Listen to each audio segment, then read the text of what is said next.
Muy buenas tardes. Saludo a todos con mucho cariño, agradecido de la oportunidad de poder predicar nuevamente la palabra del Señor. Queridos hermanos, amigos, quienes nos visitan, ¿quiénes de nosotros nos ha pasado por algún tormento, alguna movida de piso? ¿Quién de nosotros nos ha pasado por algún momento complicado de la vida, que se nos estremecen,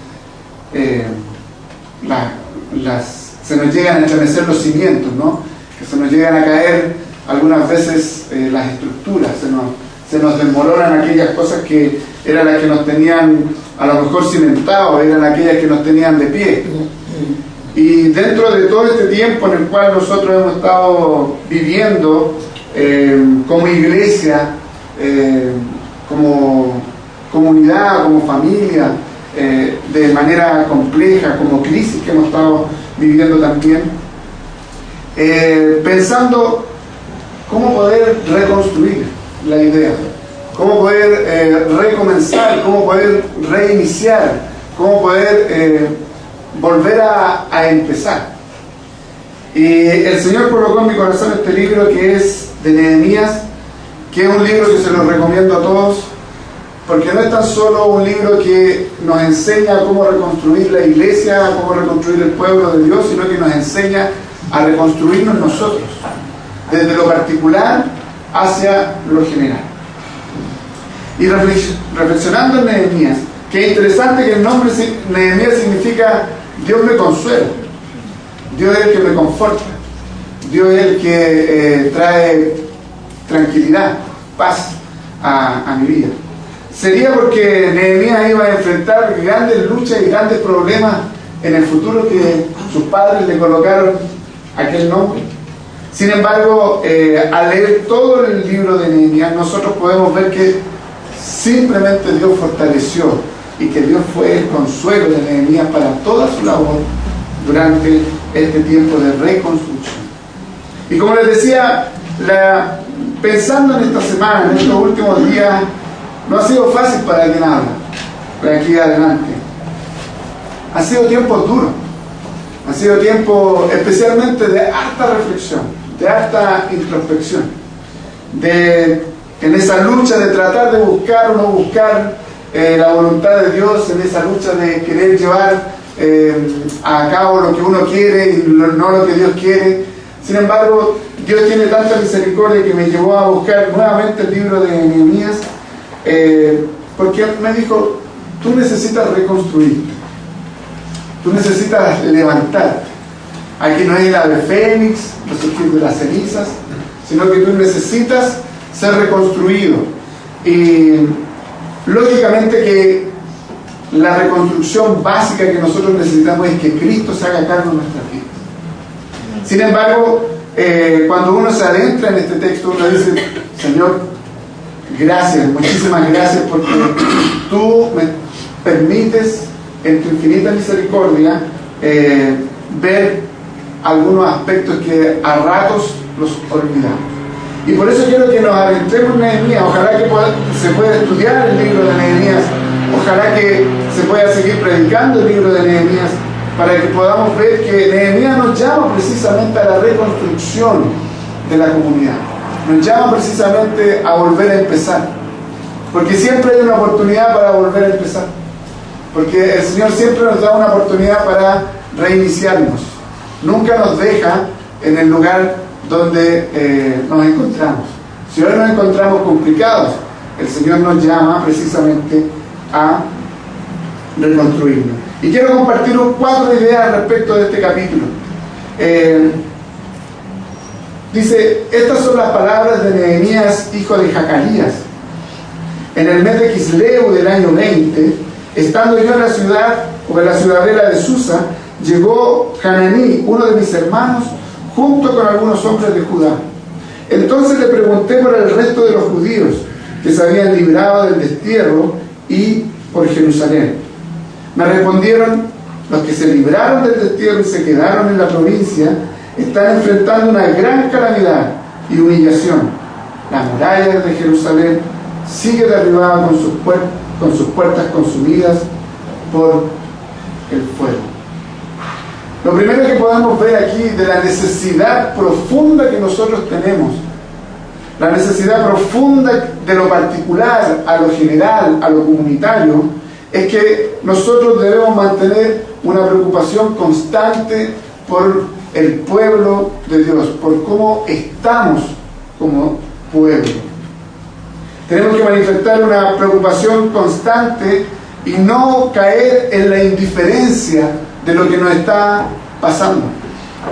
El peor problema, el peor error es decir, aquí no ha pasado nada. Si nosotros nos damos cuenta, Nehemías estaba en otro lugar, estaba como copero del rey, nos dice al final.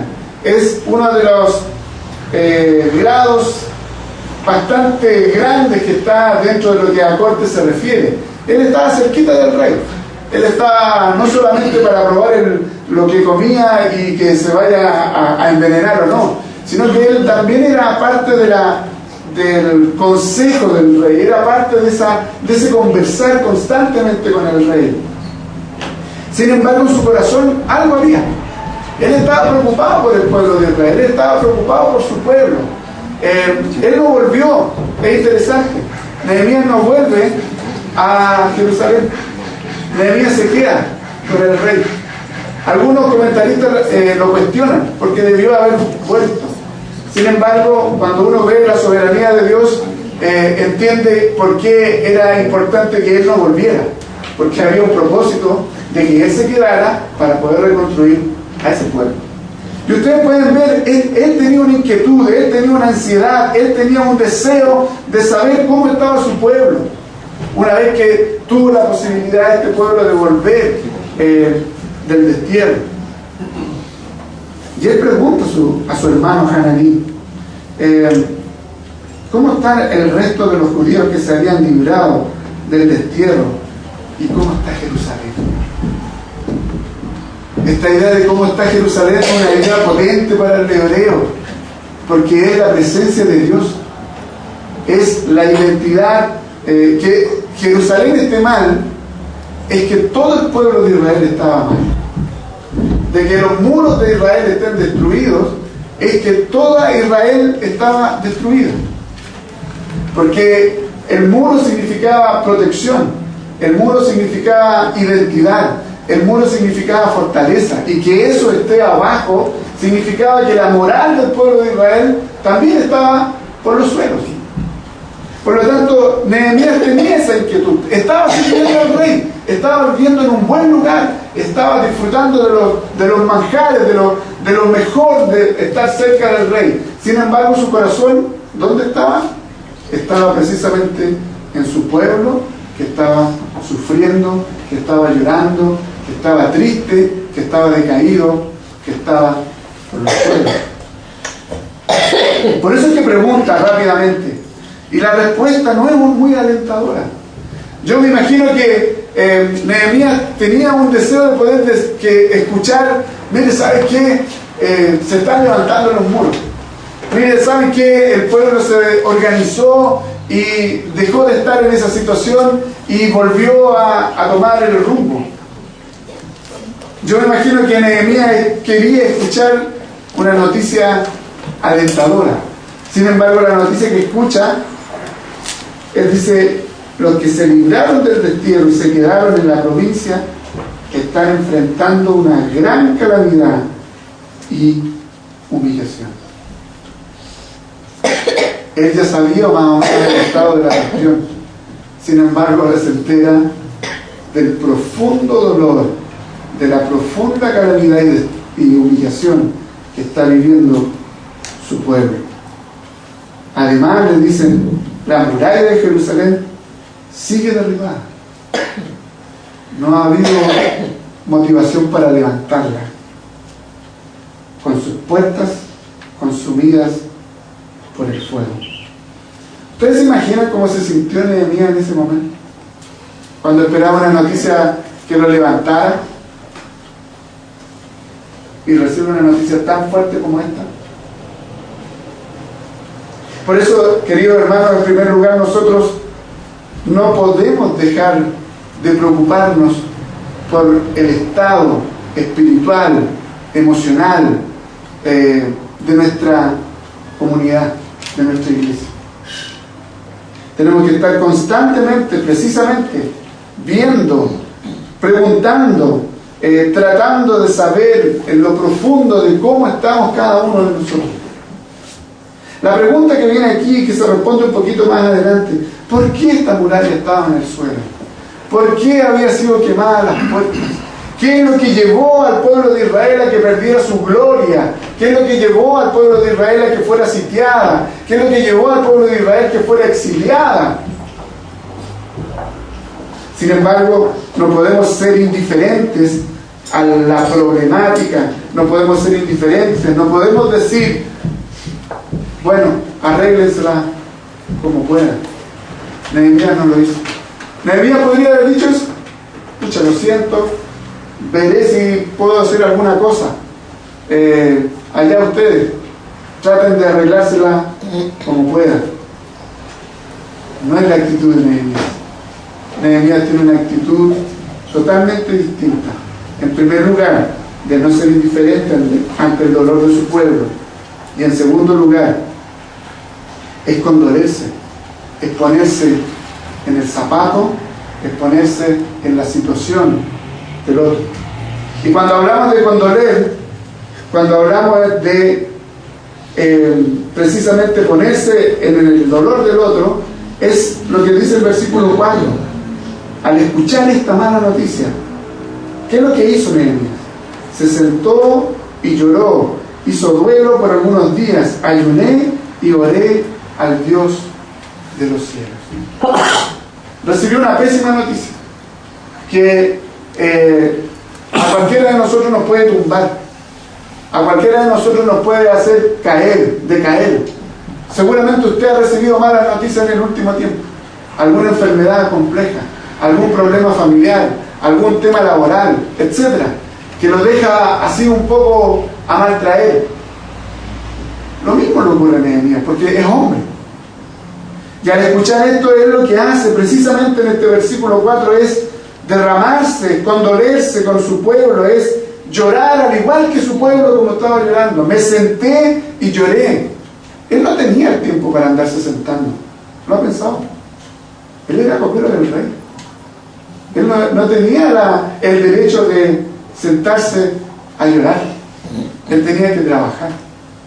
Sin embargo, él se sienta. Y no se sienta a cualquier cosa. Él se sienta a derramarse delante de Dios. Se sienta a llorar delante de Dios. Y no tan solo eso, sino que dice que hizo duelo por algunos días. El texto no nos dice cuántos días. Puede haber sido una semana, puede haber sido 15 días. Pero nos dice que hizo duelo. El duelo significa llorar por un buen tiempo.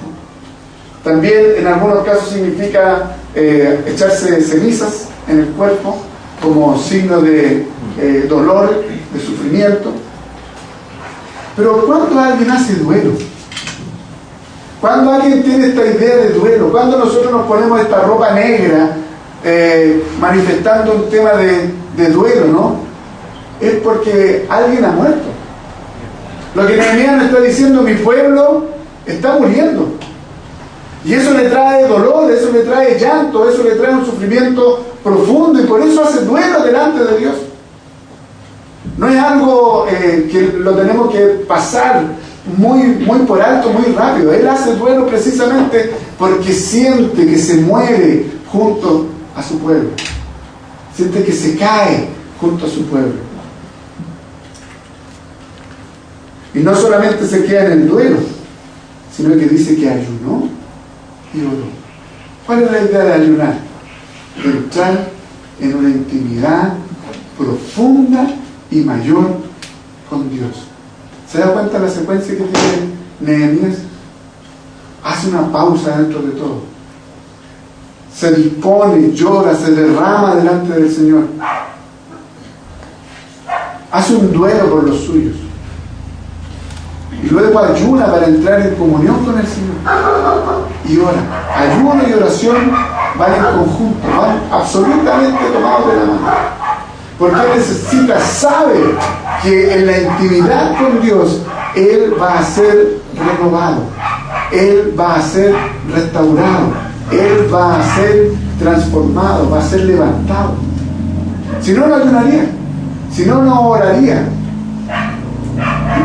Escucha que nos hace falta orar y ayunar para entrar en una intimidad profunda, para que desde lo particular Dios nos levante, para que desde lo particular Dios nos renueve.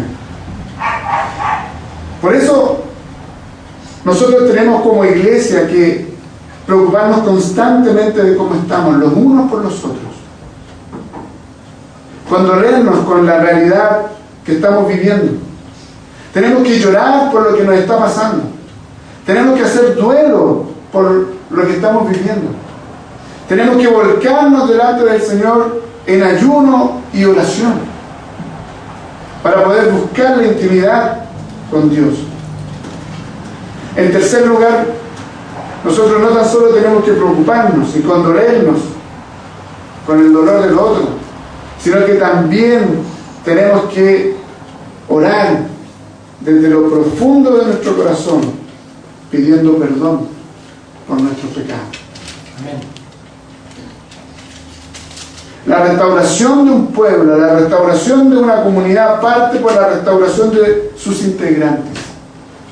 Y nosotros necesitamos restaurarnos individualmente, en primer lugar.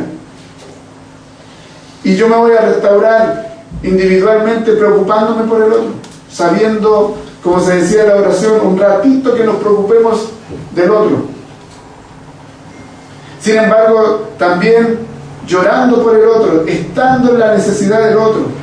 Sin embargo, en esta oración que él hace, profunda,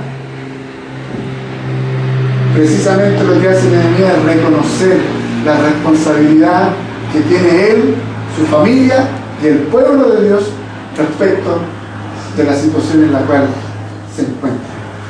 Mire lo que dice el versículo 5 en adelante. Señor Dios del cielo, grande y temible, que cumples el pacto y eres fiel con los que te aman y obedecen tus mandamientos. Te suplico que prestes atención, que fijes tus ojos en este siervo tuyo que día y noche ora en favor de tu pueblo Israel. Confieso que los israelitas, entre los cuales estamos incluidos, mi familia y yo, hemos pecado contra ti, te hemos ofendido y nos hemos corrompido mucho. Hemos desobedecido los mandamientos, los preceptos y los decretos que tú mismo diste a tu siervo Moisés. ¿Se recuerdan de Ageo?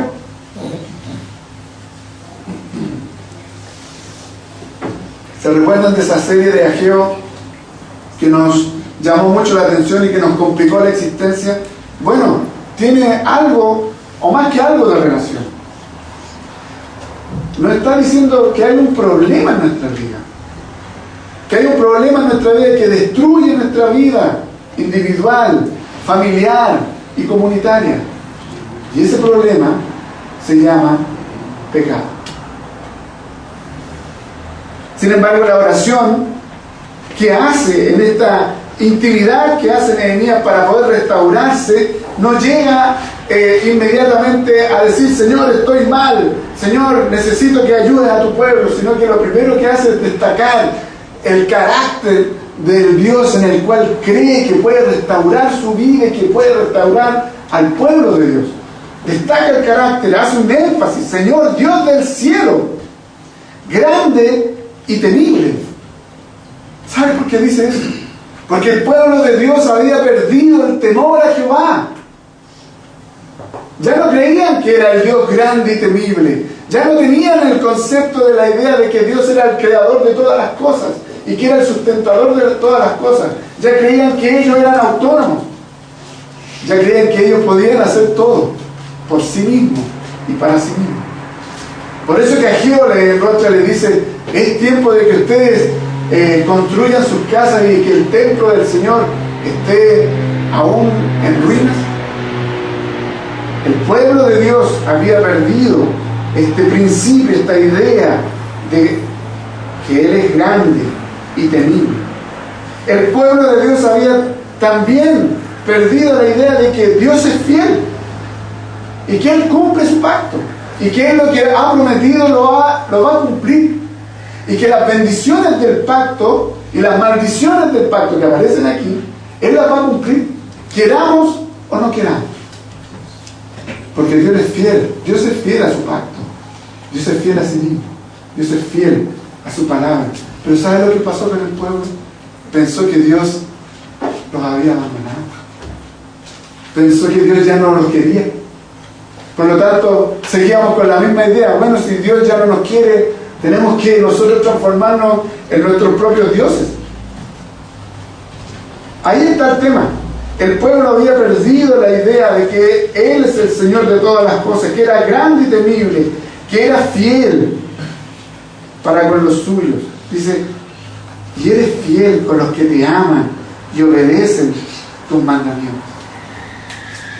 ¿Cómo destaca Nehemías en esta oración el carácter de Dios?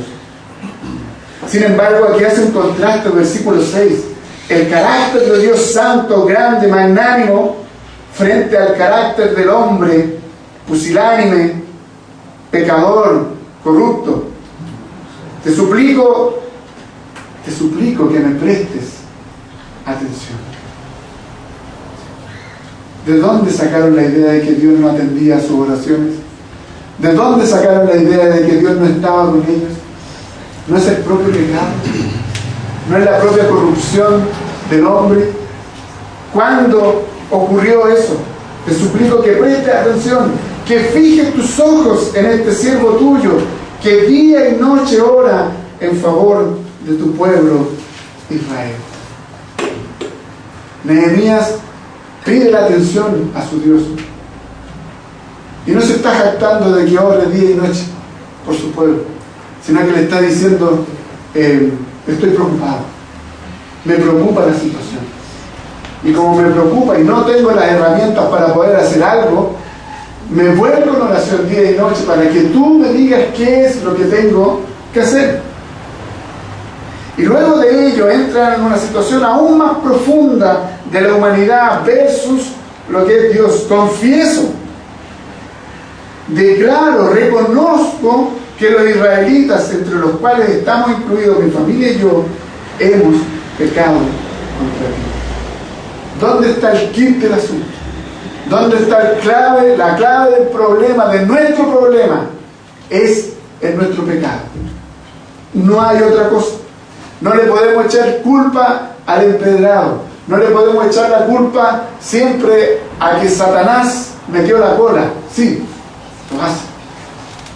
No le podemos echar la culpa siempre a que el mundo es el que nos complica. Sí, lo hace. Pero principalmente, si ustedes desde Génesis y Apocalipsis, la gran responsabilidad de la ruina del pueblo de Dios, de la familia de Dios, es por la desobediencia a los preceptos del Señor. No hay otra cosa.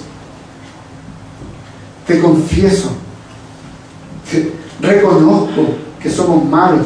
Y mire lo que hace Nehemías, nos dice, ellos son los malos. Yo estoy bien aquí, yo estoy orando día y noche. Ellos son los malos, ellos son los que se han olvidado de ti. Sino que dice, me incluyo, somos nosotros, somos un total, somos un todo. No hay unos más buenos y otros más malos. Todos te hemos ofendido. ¿En qué lo hemos ofendido? Reconoce, Nehemías, en qué lo han ofendido al Señor. Nos hemos corrompido. ¿En qué? Y nos dice, nos hemos corrompido mucho. ¿Por qué? Precisamente porque ya habían perdido la idea de Dios. Dice, hemos desobedecido los mandamientos, los preceptos y decretos que tú mismo diste a tu siervo. Y cuando empezamos a analizar qué se trata esto, y empezamos a mirar atrás, empezamos a mirar más adelante, empezamos a mirar el Nuevo Testamento, empezamos a mirar la historia de nuestra iglesia, empezamos a mirar la historia de la iglesia evangélica, del cristianismo, de nuestra iglesia presbiteriana, de nuestra iglesia local. ¿Cuál es la piedra de tropiezo? Nosotros no. Porque en nosotros está el pecado. Porque hemos desobedecido sus mandamientos, hemos desobedecido sus preceptos, sus decretos, y eso nos ha llevado a corrompernos, y eso nos ha llevado precisamente, ¿sabe cuál es la idea de corromperse? Es a distanciarse. Cada vez estamos más distantes, y si estamos distantes de Dios, también nos distanciamos entre nosotros, y por algo los muros no se pueden levantar. En el Nuevo Testamento nos dice que somos piedras vivas, y que estas piedras vivas tienen que ser construidas por la piedra principal, que es la piedra del ángulo, que es Cristo. Entonces, lo que nos está pasando es que nos estamos separando de la piedra angular, y por eso que nuestros muros se nos están derribando, y de repente como que el muro empieza a crecer y empieza a levantarse, pero cualquier cosa, y nuevamente el pecado afecta, porque nos separamos de Cristo, la piedra angular, y se vuelve a caer el muro. Y gloria a Dios, porque la iglesia es del Señor, y Él la levanta. Él permite que pasemos por situaciones complejas. Él permite. ¿Ustedes creen que esto fue al azar, todo lo que le ocurrió al pueblo de Israel? Es producto de su desobediencia, pero para manifestar la gloria de Dios, es para manifestar el amor de Dios, es para manifestar la misericordia de Dios. Y por eso que en el versículo 8 Nehemías se aferra a la promesa del Señor. Recuerda, por favor, esto tiene que haber sido algo desde todo el corazón. Te suplico, a voz del cuello, lo que le dijiste a tu siervo Moisés. Está citando años atrás. No está diciendo al siervo, no está citando la conferencia del año pasado, no está diciendo, oye, el sermón, ¿se acuerdan del sermón del domingo pasado? Está diciendo a tu siervo Moisés, esa promesa que le hiciste a él. Esa promesa que le hiciste a él, de esa te estoy tomando, dice Nehemías. Te suplico lo que le dijiste a tu siervo Moisés. Si ustedes pecan, yo los dispersaré entre las naciones. ¿Qué ocurrió? Pecó el pueblo de Israel y fueron dispersos. Se cayó la gloria, se destruyó todo, se arruinó todo. Si ustedes pecan, pero si se vuelven a mí y obedecen y ponen en práctica mis mandamientos, aunque hayan sido llevados al lugar más apartado del mundo, los recogeré y los haré volver al lugar donde he decidido habitar. Miren lo maravilloso esta palabra. Los recogeré, los tomaré del lugar donde estén, del lugar donde anden, del lugar donde se hayan querido ir por sí solos. Allá los iré a buscar y los haré, los asiré, los tomaré hacia mí mismo. Esa es la misericordia del Señor. Nosotros necesitamos, para restaurarnos, confesar que le hemos fallado al Señor, y una vez confesados nuestros pecados y recordarle al Señor, no es que Él se haya olvidado, sino que es un recordarle a Él para que nos recordemos nosotros de que Él no nos ha soltado, Él no nos va a soltar, Él va a estar siempre con nosotros, siempre con su pueblo, y algo quiere que aprendamos con todo lo que nosotros podamos estar viviendo. Y por último, para poder restaurar, empezar la restauración del pueblo de Dios, la reconstrucción, no solo hay que preocuparse, no solo hay que condolirse, no solo hay que entrar en una oración de confesión, reconociendo nuestra responsabilidad frente a nuestro Señor, sino que también hay que buscar la redención, la liberación, la restauración en Cristo Jesús. El miércoles conversábamos en Reo que los hermanos buscaran dónde está Cristo aquí. ¿En qué parte? En el versículo 10. Ellos son tus siervos y tu pueblo, al cual redimiste con gran despliegue de fuerza y poder. ¿Se da cuenta el cambio que hace ahora Nehemías? De nada decía, somos todos pecadores. Ahora le dice, hey, ellos son tu pueblo, por el cual desplegaste poder, hiciste milagros, los rescataste, los redimiste, los salvaste. Ellos son tu pueblo, somos el pueblo de Dios.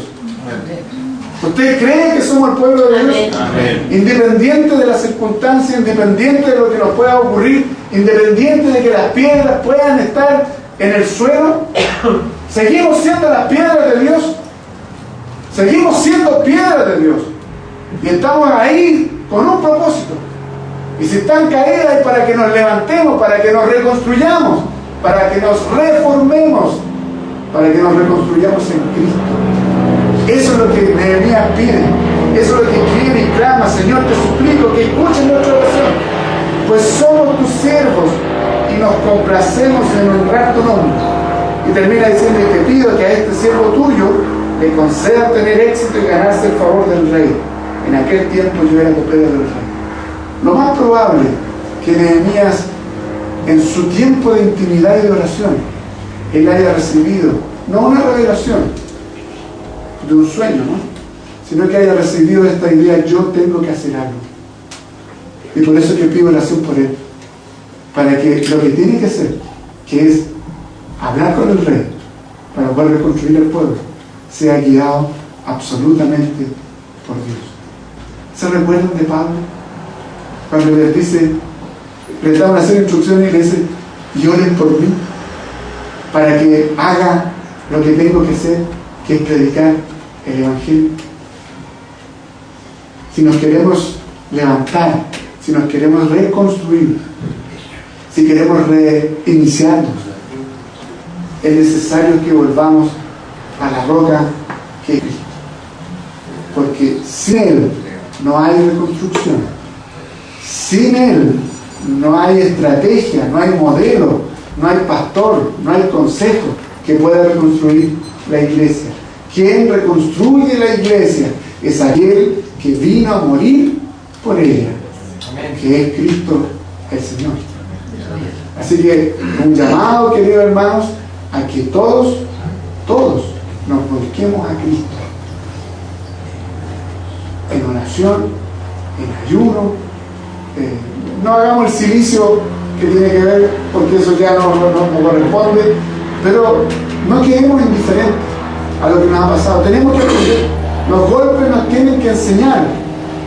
Tenemos que aprender de las caídas, tenemos que aprender de los errores, tenemos que aprender de nuestras faltas para no volver a caer en lo mismo. Que no vaya a ser que en un tiempo más, 10 años más, 5 años más, vuelva a ocurrir alguna situación compleja y miremos atrás y digamos: chuta, es lo mismo. ¿Qué es lo mismo? Nuestro propio pecado. Que el Señor levante la iglesia, que el Señor sea la roca, sea la piedra angular de esta iglesia, que Él nos les una para el servicio, para Él, para la gloria del santo nombre del Señor Jesucristo. Amén. Amén.